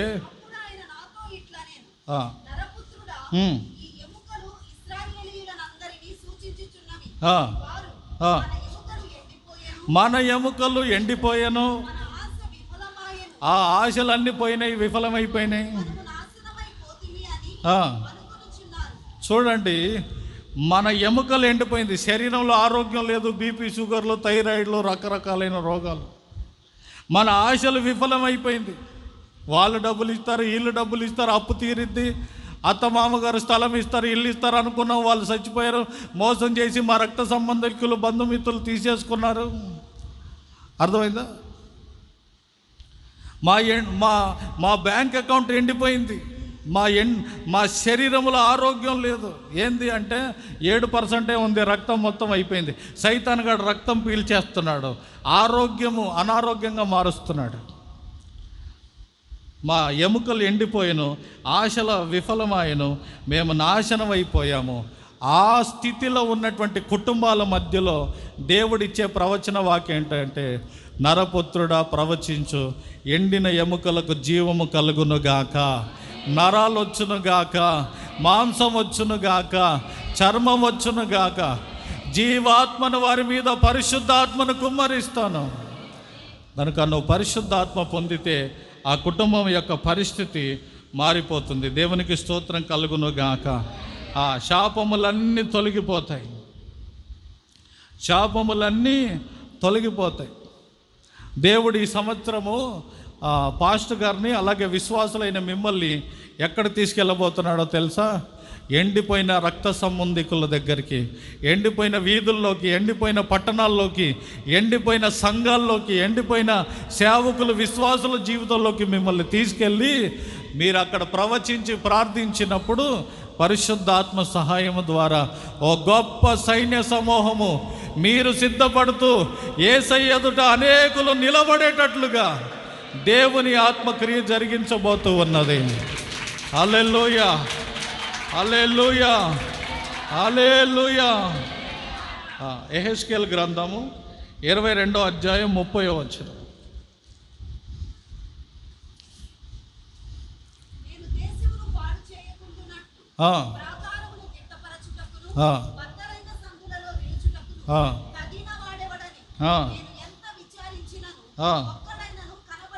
చాలండి. మరి స్టీవెన్ పాస్టర్ గారు ప్రార్థన చేసేటప్పుడు నర్సరావుపేటలో ఉన్నటువంటి సంఘాలు, సేవకులు, విశ్వాసులు, మరి అన్యజనులు సహితము పరిశుద్ధ ఆత్మ ఉజ్జీవము మా పట్టణాన్ని ఆవరించునుగాక అని ప్రార్థన చేశారు. నాకు సంతోషం వేసింది. సర్వజనుల మీద నా ఆత్మను కుమ్మరిస్తాను, మీ కుమారులు కుమార్తెలు ప్రవచిస్తారు, యవనస్తులకు దర్శనాలు, వృద్ధులు కలలు కంటారు. దేవుడు నాకు ఒక కలల వరం ఇచ్చాడు. ఆ కలల వరంలో ఒక ఆయన వచ్చి నాకు తాళం చేయించాడు. 3 పెద్ద లారీలు నిలబడి ఉన్నాయి. ఒక్కొక్క లారీ మీద 3 2 3 0 నంబర్, ఒక లారీ మీద 2 2 2 0, ఇంకొక లారీ మీద 2 9 9 నంబర్లు ఉన్నాయి. నేను ఫోన్ చేసి ప్రసాదానికి చెప్పి, అన్న నాకు ఇట్లా కనబడింది, నాకు దర్శనము కళ అని. అది ఏమైనా సంఘానికి సూచన, పరిచర్యకు సూచనగా ఉంటుంది అని కొంతమంది దైవజనులు వాళ్ళకున్న అభిప్రాయాలు తెలియపరిచారు. అయితే దేవుడు చేసిన కృప ఏంటంటే 2022 సంవత్సరంలో 22 లక్షలకి తెనాలి పట్టణంలో స్థలము కొని చర్చి కట్టి ప్రభుకు ప్రతిష్ఠించడానికి దేవుడు సహాయం చేశాడు. దేవుడు మీకు మంచి కళలు ఇవ్వబోతున్నాడు. దేవుడు మీకు మంచి కళలు ఇచ్చును గాక. మీ చదువుల గూర్చిన మంచి కళలు, మంచి దర్శనాలు, అర్థమైందా? మినిస్ట్రీ గురించిన దర్శనాలు. నాకు మేరక గారు కళలో కనబడి ఒక పెద్ద ఫైల్ ఇచ్చారు, ఇది నువ్వు నడిపించాలి. ఇప్పుడు ఏసన్న గారు లేరు అని, ఏసన్న గారు బ్రతికున్నప్పుడే నాకు ఒక కళ. అప్పుడు ఆ ఫైల్ తీసుకొని ఏసన్న గారి గదిలో వెళ్ళి నేను ఏడుస్తున్నా, అన్న చనిపోయారని. అప్పుడు ఒక పాస్టర్ గారు లేచి నా భుజం తట్టి ఆదరించాడు. దైవజనులు ఏసన్న గారు చనిపోయిన తర్వాత దేవుడు నాకు కృపాసత్య మినిస్ట్రీ అనే పరిచర్య ఇచ్చి ఆ ఫైల్ నా చేతిలో పెట్టి, ఆ పరిచర్యలో దేవుడు నన్ను తలగా నాయకుడిగా పెట్టి ఒక 5-7 సంఘాలు ఇచ్చి నన్ను నడిపిస్తున్నాడు. ఒక దర్శనం దేవుడు మీకు ఇచ్చునుగాక, ఒక విలువైన కళ దేవుడు నీకు ఇచ్చునుగాక. నాకు వచ్చింది సేవలో, నేను పాస్టర్ అయిపోయిన తర్వాత కాదు, బ్రదర్గా ఉన్నప్పుడే దేవుడు ఇచ్చిన కళ గురించి నేను మాట్లాడుతున్నాను. ప్రారంభ 5 సంవత్సరాల్లో దేవుడిచ్చిన కళల గురించి మాట్లాడుతున్నా. ఈ మందిరంలో దేవుడు నిన్ను తీసుకొచ్చి నిలబెట్టాడంటే, ఈ ఉపవాస ప్రార్థనలో నువ్వు పాలు పొందుతున్నావంటే, ఈ మాటలు వింటున్నావంటే దేవుడు ఏం చేయబోతున్నాడో తెలుసా? నీవు అనేకుల కొరకు విజ్ఞాపన చేసేటట్లుగా దేవుడు నీకు మంచి దర్శనాలు, కళలు ఇచ్చి ఉన్నతమైన దర్శనము ఈ సంఘం పట్ల ప్రభు విశాలపరుస్తూ ఉన్నాడు. ఆయన యాపేతుని విశాలపరిచాడు. అబ్రహాము వెండి బంగారము దాసదాసీలు కలిగి వర్ధిల్లాడు. అబ్రహాం ఆశీర్వాదం. ఇస్సాకు ఆ దేశంలో విత్తనం వేసి 100 అంతల ఫలము పొంది క్రమక్రమంగా అభివృద్ధి చెందాడు. విజయవాడలో ఒక ఆయన ఆటో మీద రాశాడు, ఒరే నీ ఏడుపే నా ఎదుగుదల అని రాశాడు. మళ్ళీ రాశాడు, అప్పు చేసి కొన్నానన్న ఏడవబాకని రాశాడు. అంటే అప్పు చేసి ఆటో కొన్నా, బైకు కొన్నా, చర్చ్ కొన్నా, స్థలం కొన్నా ఏడిచే వాళ్ళు లేకుండా పోలేదు. కానీ ఇస్సాకు క్రమక్రమంగా దీవించబడ్డాడు, అబ్రహాము దీవించబడ్డాడు. యాకోబు యొక్క మందలు, అప్పుడు లాబాను విచారణ చేస్తున్నాడంట, ఒరే ఈ మందలు ఎలా పెరుగుతుందిరా అని శకునము తెలుసుకుంటే యాకోబు అడుగు పెట్టిన ప్రతి స్థలములో మందలు పెరిగిపోతున్నాయి. దేవుడు మన మందను పెంచబోతూ ఉన్నాడు. మన సంఘ సరిహద్దులు, సేవా సరిహద్దులు విశాలపరుస్తూ ఉన్నాడు. ఈ సంఘంలో ఉన్న విశ్వాసుల కష్టార్జితాన్ని దేవుడు ఆశీర్వదించబోతున్నాడు. నీ పిల్లలు సంతృప్తి కలిగి ఉండబోతున్నారు. స్థలం లేదా, ఇల్లు లేదా, దేవుడు నీకు గణ్యమైన స్థలం ఇస్తాడు, మంచి ఇల్లు ఇస్తాడు. స్థలం ఇచ్చినందుకు స్తోత్రం, ఇల్లు ఇచ్చినందుకు స్తోత్రం, ఘనమైన సొంత వ్యాపారం ఇచ్చినందుకు స్తోత్రం, రహస్య స్థలాల్లో ఉన్న ధనాన్ని, నిధులను ఇచ్చినందుకు స్తోత్రం. నువ్వు స్తుతించాలి. ప్రభు నీ స్థితిని మార్చబోతూ ఉన్నాడు. 106వ కీర్తన 23వ వచనములో అక్కడ మోషే ఇశ్రాయేలీయుల కొరకు, అయ్యా వాళ్ళ నాశనం చేయొద్దని మోషే దేవుని సన్నిధిలో అడ్డం పడి వాళ్ళ కొరకు ప్రార్థన చేశాడు. నరసరావుపేట పట్టణం ఆశీర్వదించబడాలని మరి స్టీవెన్ పాస్టర్ గారు, మన సంఘం అంతా, దైవజనుడు, మనమంతా ఉపవాసం ఉండి ప్రార్థన చేస్తూ ఉన్నాం. నీతిమంతుల ప్రార్థనకు జవాబు రాబోతూ ఉన్నది. నీతిమంతుల ప్రార్థనకు జవాబు రాబోతూ ఉన్నది. దేవదూతలు ఎక్కుతూ పైకి వెళ్ళారు. అక్కడ నుండి అనేక ఆశీర్వాదాలు తీసుకొని రాబోతున్నారు. ఈ పట్టణంలో ఉన్న అనేకుల బంధకాలను దేవుడి రాత్రి తెంచుతున్నాడు. విశ్వాసుల కుటుంబాల్లో ఉన్న కట్లు తెంచుతూ ఉన్నాడు. అనేకులు చీకటి శక్తుల ప్రభావం నుండి విడుదల పొందుతున్నారు. సనాతనమైన ఆచారాల నుండి విడుదల పొందుతున్నారు. ఈ పట్టణానికి వెలుగు వచ్చున్నది. మన దేశానికి వెలుగు వచ్చున్నది. అంధకారంలో దరిద్రతలో ఉన్న కుటుంబాలకు యేసయ్య ప్రత్యక్షమై అనేకులను ఆశీర్వదించబోతున్నాడు ఈ రాత్రి.